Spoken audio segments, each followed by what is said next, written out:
Zippity-doo-dah, zippity-yay. We're live streaming now, and everybody's watching.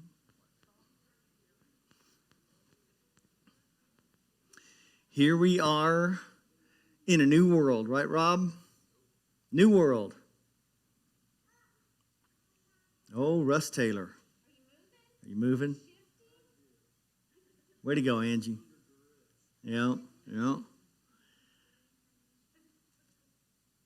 It's just so good to see y'all. It really is. For some of y'all might not have ever thought I'd say those words. But it is. Yeah. Yep. It is good. And as everybody knows, it's a different world right now, and things will be changing. And once we're praying as the weeks go on, the yellow tape goes away, and we're more closer to a family. But we're just going to take a deep breath and take a step and go forward. That's what we're going to do. So let's say a prayer. God, we thank you for tonight. I know we got the live stream going and people are watching, so we invite them to come talk a little bit tonight about you. Maybe break a little bit of bread and kind of nourish the soul. It is so good to see the family of God back in your house. So maybe we just kind of relax tonight. Maybe we push the devil back further than he's ever been pushed back in our lives. Not let us focus on the surroundings, but rather focus on the cross and what that means to each and every one of us. So God, let us open our hearts, open your word, and let you pour into us. We ask in your name. Amen. So I'm going to take most of y'all back a day or two. Do you remember elementary school? Some of y'all were on a horse, maybe a chariot. Do you remember elementary school? Do you remember recess? I mean, honestly, I'm asking you, do you remember going to recess in elementary school? What did you play? What did you do? Marbles, soccer, dodgeball. Did anybody ever play kickball? Kickball. Do you remember that red, spongy? It was the coolest thing because it was soft, but yet if you hit it right there on the sweet spot, you could see that thing go for a good mile, right? I mean, you'd go and you would run and you'd run. And there was a guy in my elementary school, his name was Rory. And Rory was one of these guys that I don't care if you were standing on the base with the ball in your hand as he ran up to you, he was never out. Do you know what I'm talking about? Nope, missed. No, I was already there. You could never get Rory out. So me and another guy named Pete, we were fed up with Rory. And we set up the plan. I was going to say, I had the ball. I tagged him, you're out. I was going to distract Rory. Pete was going to come behind him and do them. And I was going to give him the shove. We had it. Fed up. Have you ever been there in life where you know that what you were doing is right? You know that person was wrong. And you said, okay, I'm going to take things into my own hands. Come on, folks. This is church tonight. We haven't been here 2 months. If you're not going to do anything, go back out the door. Have we ever taken things into our own hands? Like, that wasn't right. I'm going to take care of business. And so Rory and me were yelling, and my friend Pete got back there, and like, bam! And all the kids are watching, and he flipped all over, and we were chuckling until he saw the teacher and started crying. He saw the teacher and started crying. So you know what happened to Steve and Pete? Off to the principal's office we go. Because we took things in our own hand. And I just wrote down tonight, either I'm a kickball kid or I'm a peacemaker person. I had the choice to be a peacemaker in kickball, but my feelings got the best of me. My feelings. And it's just like anything else. Have you ever stumbled over the carpet bump that's not there? And you go stumbling and people, can't even walk, right? And you're just kind of made the joke of the day. And I just get so tired of that. Or you accidentally, you're talking to somebody and you got a little piece of kale or something on your teeth you didn't know. And they know nobody tells you. I mean, one of the most embarrassing stories in the ministry, it didn't happen to me, it happened to the pastor I was under. He was preaching and his zipper was undone. And I was trying with all of my heart to be And it was just humiliated him. It was horrible. Which would you rather do? Say, hey, Penny, you got a little broccoli, or just go, look at Penny. That's what we take it into our own hands. We're the kickball kid, and we're going to take it in our own hands, and we're going to humiliate somebody, and then the trouble comes. The teacher, or in our case, Jesus comes back and said, really, is that what I taught you to do? Is that what I gave you, was humiliation? Did I give you the get back instead of just giving it to me, and I told you I'd take care of it? And so just kind of taking some things into context here. What would you do even if someone, you say, I could never harm a flea. I would never do that. But what if I modified the question and said, hey, Faye, one of your grandkids just got abused and the guy's right there. Bam. I'm going to send him to the moon. And think about that. Think about your spouse, your grandkids, somebody close to you, and all of a sudden they got brutalized or hurt. I'm going to take things into my own hands. I'm going to take care of business. I am going to get the pitchfork. I am going to show them Jesus. Just not in the right way. Think about those things that we take, because you're thinking, Steve, you were just a punk kid. We can all be punk kids with the wrong circumstance, right, Russ Taylor? If somebody did something to Angie, if somebody did something to Kim, if somebody just did something to Deb or Lacey or whoever is in here, we can take things in our own hand pretty darn quick, and we can take care of business, right or wrong. Right or wrong. And do a good job until we think we got justice. What about Paul? Think about the amazing man Paul was. But prior to his conversion, what was Paul?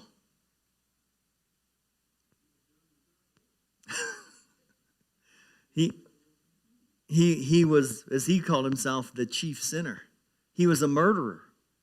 He would turn Christians in to be stoned. And look what God did with him. He took things into his own hands, and then he went into the conversion. Then he got saved, as we say. He accepted Jesus Christ. I mean, the chief sinner, that's a pretty big title. I'd rather not have that plaque in my office. Steve Carter, chief sinner. Now, Rob, maybe, I don't. But think about this. The point I'm getting at is too often we take things, whether it's individually or else I'll use the word corporately, into our own hands. We'll settle this. I don't care who it involves. Collateral damage, maybe. So many times in our lives we have collateral damage. John told me of a joke. No, I'm sorry, not a joke, but a dream that he had. Because the guy is embarrassingly talented. Because we were talking about this dream he had. And he was here at the church, and people were banging on the window, but they had masks on.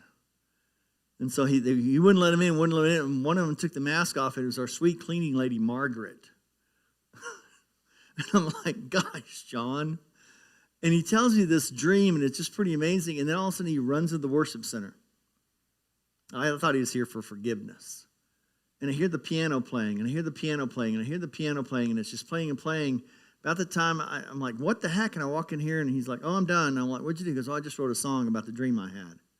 The most amazing, heartbreaking song about how God never leaves us. I'm like, that's not right. I want to be able to write songs. I want to be able to play the piano. How many of y'all can play the piano in here? How many of y'all can whistle? How many of y'all can sing really good in the shower or your vehicle? Pretty amazing. And I see that. I'm like, I'm going to take things into my own hands. John, you can never do that again. Don't ever write another song. It's just not right. No, that'd be wrong on me. That's what happens when I take things into my own hands. So there's also a thing that I learned about during this journey. It's a ministry, and all of us are in the ministry. It's called the ministry of reconciliation. So it's a big word, reconciliation. What does to reconcile? That's what the dictionary says. Reconciliation, to reconcile. Well, I reckon no, it's not some hick talk. What does reconcile mean? To reconcile. To make good. Anybody reconcile their bank statement? What'd you say, Roland? Balance. Balance your bank statement to make it right again. And that's what the business that Jesus Christ is in, the reconciliation business, to balance us once again. Because I'll say it as lovingly as I can because I haven't talked to you in a while. Some of us are a little bit off tilt. We'd say off center, off bubble, whatever you want to say. And to bring us back in alignment, there's some discipline that Jesus does to us. Because it says he disciplines those he loves. He wants to make sure that we're doing the things right, not the way we see in our sight, but the way he sees in his sight how we're supposed to do it. Anybody get fired up about politics? Anybody step over the line? Yeah, but the right thing is say, come, the Bible, and this is one phrase that I don't think we do near enough. Come, let us reason together. It doesn't say let us fight. It doesn't say let us spit, bite, bark. Let us reason. What does it mean? Hey, let's sit down and reason together. What's another way of saying that? How about, hey, let's sit down and talk. You talk, I'll talk. My hearing didn't go away. Your hearing didn't go away. There's no need to yell. So let's just sit down and reason together.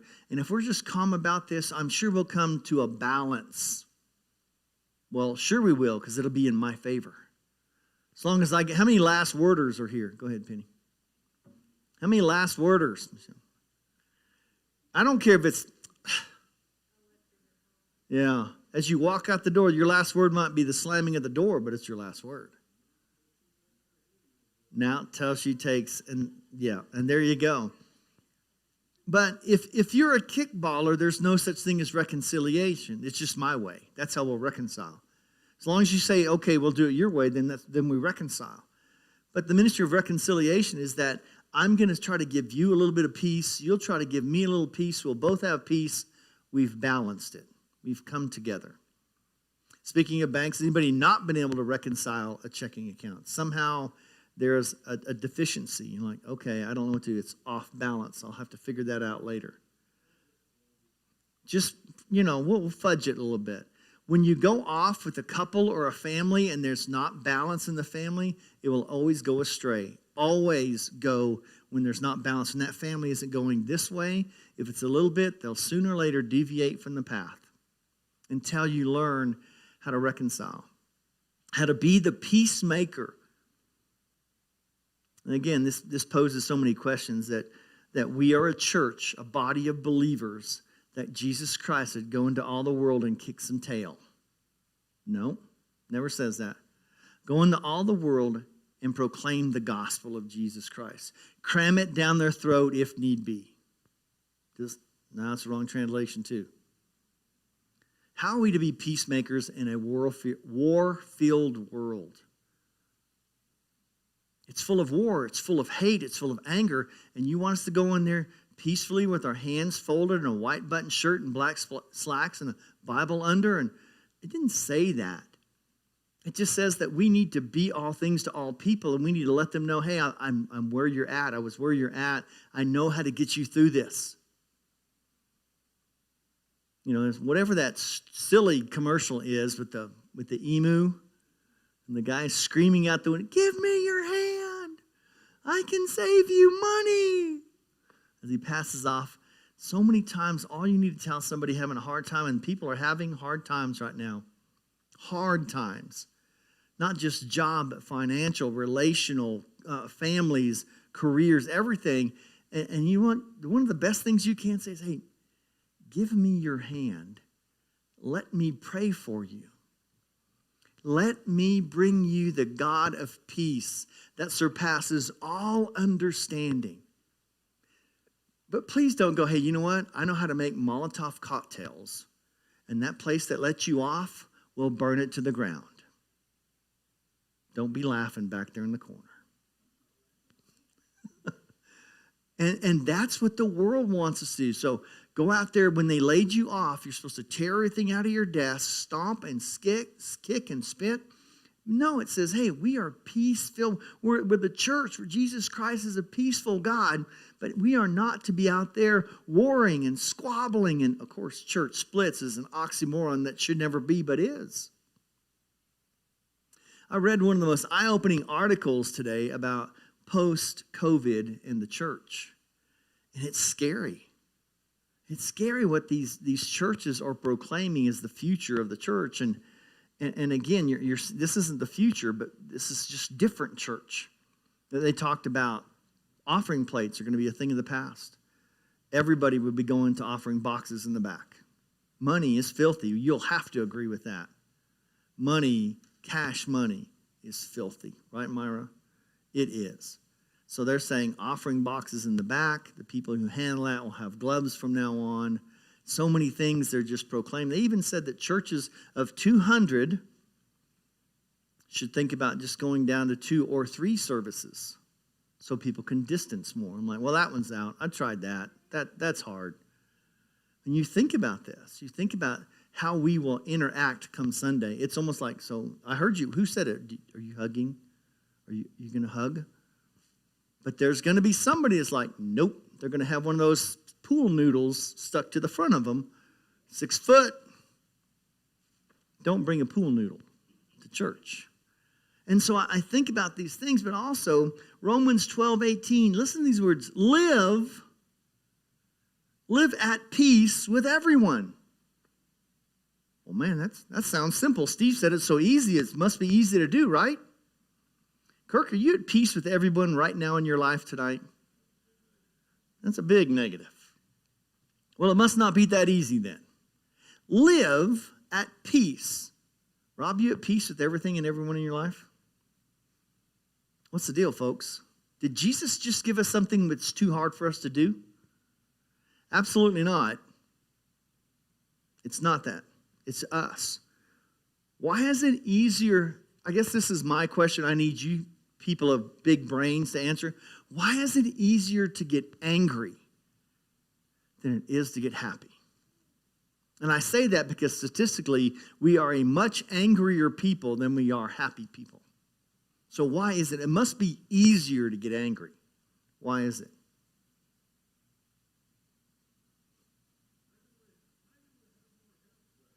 Maybe we have more help. We have a demon that hates us. Have a demon that whispers and whispers loudly. Selfishness that becomes natural. Dare I say a habit? You just seem to be angry all the time. There was a person that's at work, and you always just got a mean look on your face. People think you're angry all the time. Kim and I watched most of it. It was one of those heart-wrenching, but it was called Wonder. Anybody ever see the movie Wonder? You really need to watch it. Owen Wilson, Julia Roberts. I don't know the boy playing the part, but he was born disfigured, facial disfigurement. The deep meanness of people it was heartbreaking. But they were so spot on. We don't have to be physically disfigured for people to be mean. We just have to be Christians. And stump our toe and go, oh, darn Butterfinger. Well, I thought you was a Christian. I thought nothing ever affected you. What are you doing getting mad? I saw you bump your grocery cart in front of that lady. Christians don't do that. I mean, we're just human beings. And so many times we forget that live at peace with everyone. Well, Steve, that's impossible. Paul said it. Paul knows it. He lived it.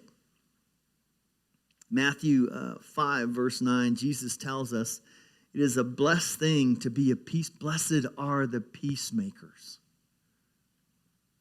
Blessed are the peacemakers. Well, man, I want to be blessed. I don't know about y'all, but I want to be blessed. But he didn't say, blessed are the peacemakers because it's an easy thing to do. Anybody got the rest of that? I just wrote down the first part, Matthew 5, 9. Blessed are the peacemakers, for they will be called sons of God. That's a pretty good name to be called. I've been called some pretty bad names. I don't know about you. I wouldn't mind being called a son of God, a child of God, a godly person. You know, as you grow older, you kind of think of that day when that pine box is in the front of a building somewhere and people are saying things. You would kind of hope that good things were said. I think, I would not want to go, man, there went a rip tear. Whew, world's going to be a lot quieter now that he's gone. Man, I would not want that title. Blessed are the peacemakers, they'll be called Son of God. And it's that deep sense of experience and satisfaction that all of us are child of God, whatever translation you have. And so many times we forget that. Hello. And so in Romans 12:21, it says these words, do not be overcome by evil. Paul's saying, do not be overcome by evil. Why? But overcome evil with a big stick. Some of us think that's what it says. Overcome evil with eviler words. No, do you know what this says? Good. Well, what's your definition of good, Roland? Big stick. Yeah. But overcome evil with good. Do you know what that means? That means we can overcome evil by being good, by being a peacemaker instead of a hell raiser. Because we already know who rules hell, and he wants us to bring that up here and come out of our life with it. Yes, there are things that anger me. There's no doubt. I have anger within me. I try to control it, tie it down. There are things like, you just name, I'm just like you. I've got issues, you've got issues. But I will never get over them unless I'm tested with them. Now, Kim and I are going to have a wonderful night at the Carter house tonight. Why? The air conditioner's out. I'm going to be a little angry about that. Oh, she said it was cold. And so I think about these things. Or you walk outside and there's that flat tire. You know, I would like God to give me that knowledge that says, Steve, create that app on your phone that when your air conditioner starts malfunctioning, it's going to send you an alert, and it's going to have a flickering green light that turns to a flickering yellow, that turns to an amber, that turns to red, and then says, and you'll be a millionaire. You'll have your own air conditioner company. That hasn't happened. Hey, God, how come John can run in here and hit the keys and write these words and all of a sudden have a song? I get angry. It's silly. I'm like, God, you didn't give me any of that, none of that. But what he did give me, he didn't give John. He gave John special gifts and special talents, and he gave me my special gifts and special talents. And like I said, we're not supposed to retaliate evil for evil. What's the outcome? Evil. A cussing for a cussing is going to bring in a cussing. A punch for a punch is going to bring another punch. That's just the outcome. Let me tell you that we're supposed to be difference makers. We're supposed to have peace within our mind, our heart, and our soul. But we just don't seem to have it. Peacemaking is not one of those things that's unobtainable. Anybody ever go to a carnival? Do you remember the Carousel wheel? What is that? Is that right? The one that goes, not this one. Carousel. Thank you. Dun, dun, dun, dun, dun. And they literally had a brass ring. But it was just outside the ground, unless you actually fell, which I'm sure they did. But you could barely, unless you had some kind of monkey arm or something. But you're always on the carousel, going round and up and down. And I just think that, I want you to picture that as life. You go round and up and down. And if you stay seated and you stay within your center of gravity, no matter what happens, you're going to be focused and centered. If you're a peacemaker, though evil's going to come, you're going to be focused and centered. It's not going to knock me to the left. It's not going to knock me to the right. But if I'm leaning, and somebody said there's a demon out there called the devil. If I'm leaning, he's going to say, a little further, a little further. Has anybody ever by chance ever fallen down just because you stumbled? Yeah. Because Kim goes to work on Mondays. I have little stuff to do around the house, and I'm on the roof. And I was just there. I was on the edge, and there's that tree branch that if I could just pull it a little bit, I could cut it back. And I'm like, you idiot.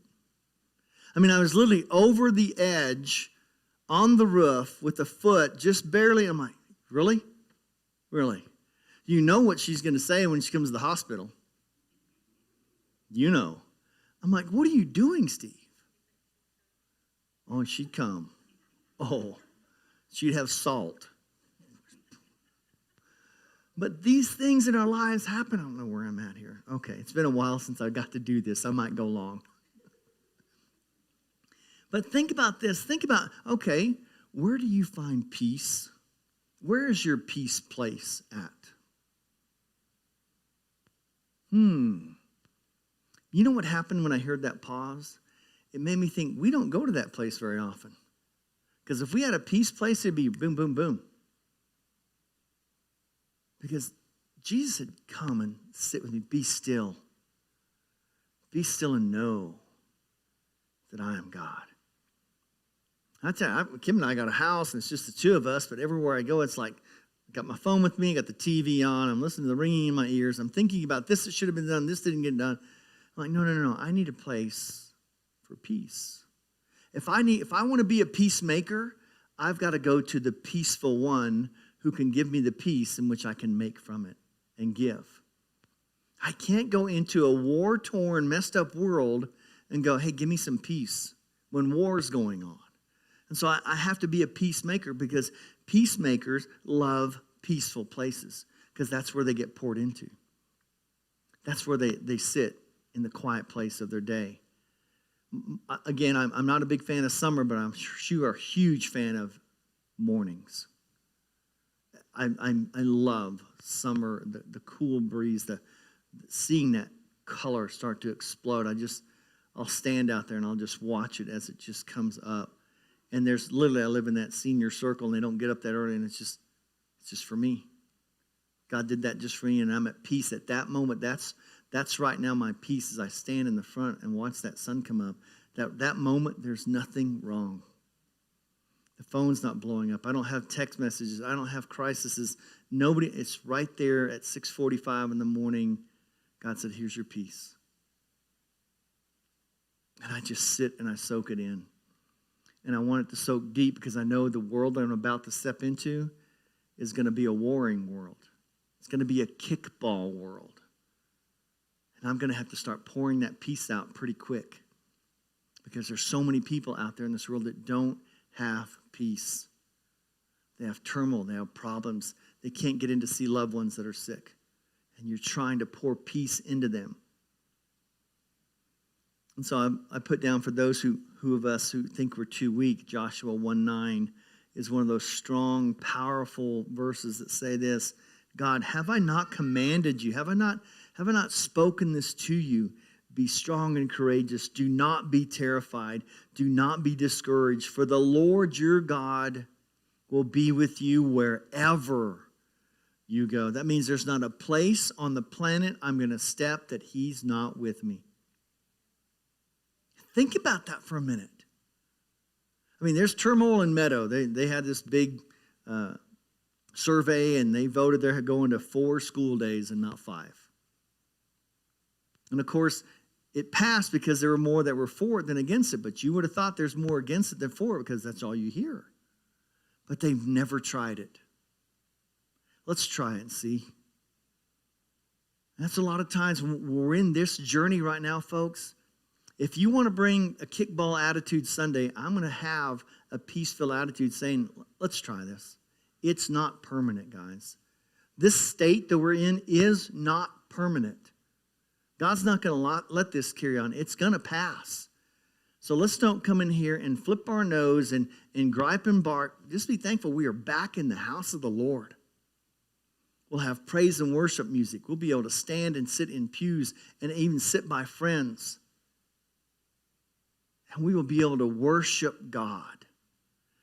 Maybe that's what we've been missing is our attitude of worshipness in his house. Maybe we need to be more at peace when we come in here. And so I'll wrap up with this, Isaiah 53, 5 and 6. Remember what Jesus did. He was pierced for our transgressions. He was crushed for our iniquities. The punishment that brought us peace was upon him, and by his wounds we are healed. Should we not have peace in those words? Because he took it all. He took it all. He didn't say, hey, David Parlow, I need you to get up on that cross, and they're going to put these 9-inch spikes in your feet and hands, and they're going to rip your beard off. And so just good luck on that one. What he did say is, I'll do that for every one of you. Be at peace knowing you do not have to go to war. And folks, I don't know why we war so much. I don't know why we gripe so much. I don't know why we complain and fight so much when he said, my peace I leave you, my peace I give you. because there's a demon. But you know what we have? Authority and power over that demon to crush his head. We have that. Why don't we utilize that peace? When the devil comes knocking, I'm at peace knowing, you know what? Jesus is going to get that. And the devil has to go through Jesus to get to me. But so many times we circumvent Jesus and open that door. And then we wonder, what just happened? What's going on here? And we circled right around Jesus. So let me just wrap up by this. The next time maybe you have a classmate, a friend, that comes barking, that comes biting and nipping, saying, you know what, they always get away with that. Let's show them. I'll get behind them. You push them. We'll show them. Who are you being? Are you being the kickball kid? Or are you being the peaceful person God created you to be? God, I just thank you for tonight. I am so tingling still to be in your house. I will never take coming into your house, your worship center, for granted, ever. I will rejoice every time we come together. And for that one that comes Sunday with a little bit of a grumble and a gripe, I pray peace over them already. As we get to come into your house, I pray just an overflow, a water flow of peace and joy will cover every soul that comes into your house. And for that kickball kid out there, I pray an extra portion of your peace. I ask this in your name. Amen. Amen, amen. Good to have y'all here. Hopefully you picked up a prayer guide in the back. The very first name is just a broken heart Steve Carter up here. His name is Josh Fowler. He's probably on the front page of the paper tonight. He is just a sweet guy. He works for a computer company called CTSI in Lubbock. A wife, 3 kids or 4 kids. Just a kind guy. I was heading to Andrews yesterday and over there by Birdsong, smacked right into a semi. And so I called Josh's boss, and Josh has 2 broke ankles, 2 broke legs, 2 broke knees, broke left arm, internal damage, and hemorrhage in the brain. He is in dire need of our prayers. Anybody else in the hospital that you are aware of that we're not?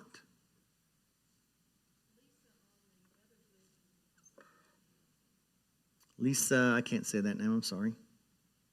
But she's in UMC? Okay. Viegas? Muchas gracias.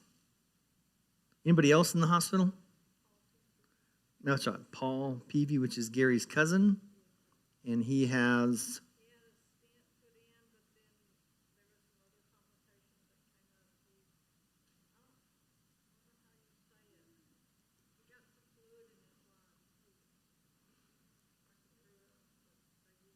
Oh, yeah. What is that? Aspirated. Paul Peavy with 2 E's. And please make sure you sign. We haven't been able to sign and send out in so long these letters that mean so much. And Paul is at what hospital? Do you know? Covenant. Anybody else in the hospital? On some others, we've got some folks, again, in any care facility. Please pray for them. And definitely Olita, she is in, well, she's just standing at the gate. She's ready for them to swing open. But Terry and them cannot go in because, one, Nancy had gone down to a hot zone. And so Terry and Nancy had to quarantine for 14 days. And so very upsetting that he can't be in there with his mom, but he understands. But Olita is just, she's ready to step in, right into the arms of her Savior. Frances is being moved back to Cottage Village. We did not know she'd been up in Levelland for a while with her daughter, but she's being moved back in to Cottage Village. And her daughter that works at the bank,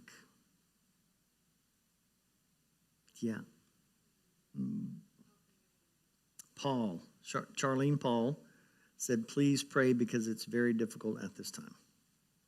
Lee and Martha are doing well over in Cottage. I don't know anything about Brenda and Dale. Anything, Myra? Okay. Yeah. Russ last night said Leland was maybe a little better. They got some medication, maybe take the swelling down a little bit. So that's good news. Any update on Mona? In the grocery store? Okay. Randy Barr, I saw him on Monday, and he is in need of prayer. His health is very poor. Miss Polly and Mitzi, we had dinner with her last night and got to just laugh and carry on. She is heading out a week from this Friday, going to San Antonio, surgery, kidney transplant surgery on June 3rd. And she said they will have to stay there a month. And so that being said, there is a ton of expenses. I know finances are beyond tight, but if God would touch your heart to give a love offering to the church that we could pass on, we'll graciously do that for her. So please pray for that. For Matt Perez, Faye?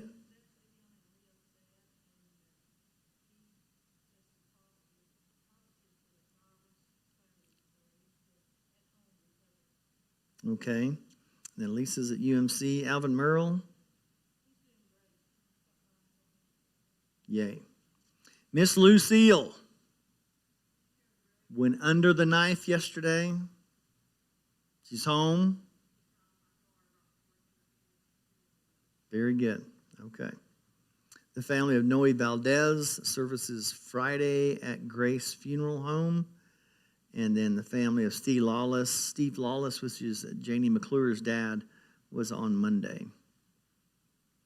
Also, Kim said for her mother, Pat Hatter, or Shuggy, is going to be having neck surgery on June the 1st.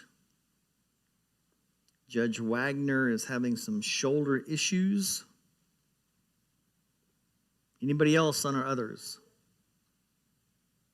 Hallelujah. Probably might want to add some rain in there. Be a good idea for some rain. For our senior graduates that are having a tough senior graduating season. We know that Kate Humphreys was valedictorian that graduated last Friday. I think the next soonest one is coming up. Wellman is coming up in May 29th, outside by the playground. And Blake Crowley is the valedictorian of Wellman, and he is just bubbly about giving that speech. Yeah. And then we've got Johnny Valentine from Meta graduating. He's not valedictorian, he's just happy to graduate. So lots going on there. Information, church is going to be closed on May 25th for Memorial Holiday. And as this just says, kind of help you understand we're easing back, opening the doors slowly as the restrictions kind of open. So Calvary is kind of following some things. There's going to be no Sunday school for a little while. It's not being canceled. Please understand that. That's why even tonight we've got a small group here. John's got a small group that his leadership group, as he calls them. There's no children tonight because we didn't think we'd handle 25 screaming, running kids that were cut loose. So we're easing back into this. No Sunday night service. We don't know how long, but for a season, as we just kind of ease back into this. And once again, you can be a kickball kid or you can be a peacemaker. Right here is a good indicator of what you want to do. Just a little bit longer, we'll be doing this.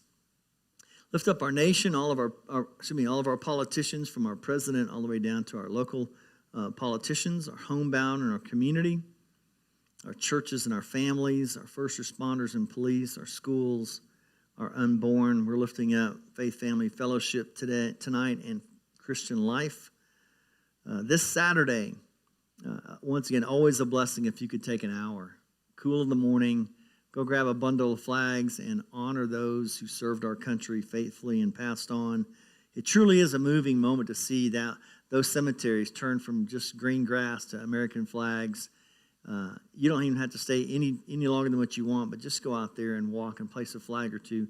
It's quite humbling, but that's at 8:30. It's going to start at Terry County Cemetery, along with all the other ones around there. Sad thing is there's not very many people in our community that show up. When I say a handful, I mean a handful. And so Saturday, 8:30 in the morning, honor those who gave us freedom. Men's group is just got kicked off last night. That was a blessing. On Tuesdays at 7. And then youth-led Senior Sunday on Sunday, May 31st. John will be honoring our graduates, and it's going to be a pretty big deal because they didn't get that big giant send-off at school, so he's going to do the best he can. So show up. There'll be a ton of family people here. If you wonder about the chairs out there, that's for either your feeling of comfort being outside of the worship center or more distancing out there, however you want it. We've also got the third reserve. The choir room will be a third reserve overflow. Hopefully we'll get Kirk maybe to help us fire up and log into all the TVs and technology. We'll have the screen out there. You'll be able to see and hear everything, but if you don't feel comfortable in here, you're welcome to sit out there on Sunday, and if we need the choir room, that's going to be our third overflow as well. So just to give you, we are trying, because Cindy says the church is open. We are stretching it out as far as we can for just a little bit. We're going to be back to being the family of God that we know we are. But things will be just a little bit different. There's a wedding coming up this Saturday. She used to be one of our students here, Lexi Willis, Penny Willis's daughter, and Nathan Shortus being married on Saturday evening. So that's a good young couple that's kind of connected through us. On the back, you see the military. Please let us know if there's somebody on here that has a duty station change or addition. Or praise the Lord. How about one of you? Romans 12:12.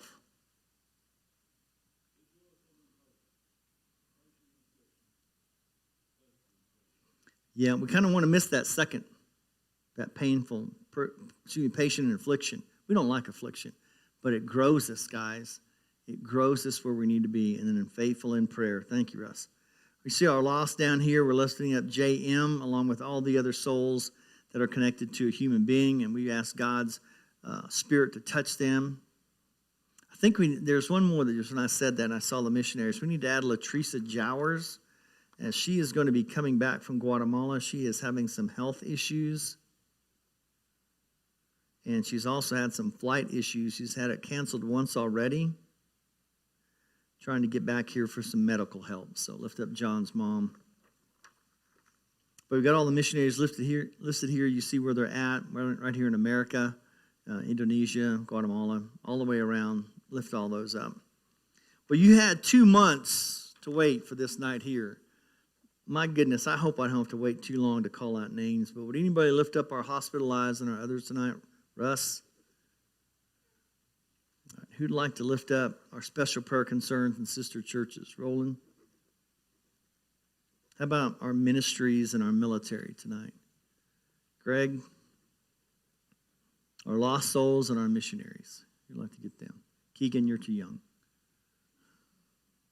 Yeah. Rob? Thank you, guys.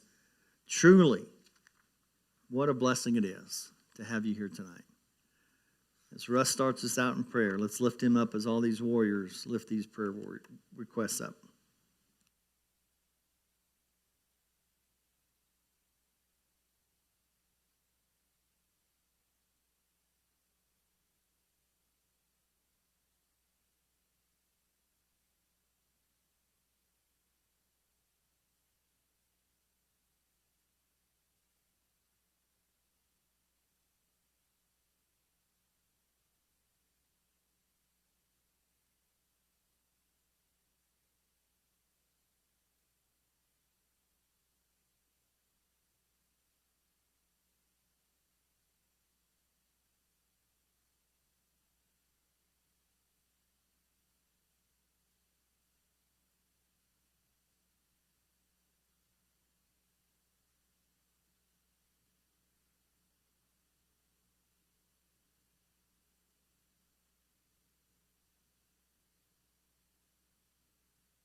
Hey, Kurt, could you snap that button back there and stop streaming, please? Thank you.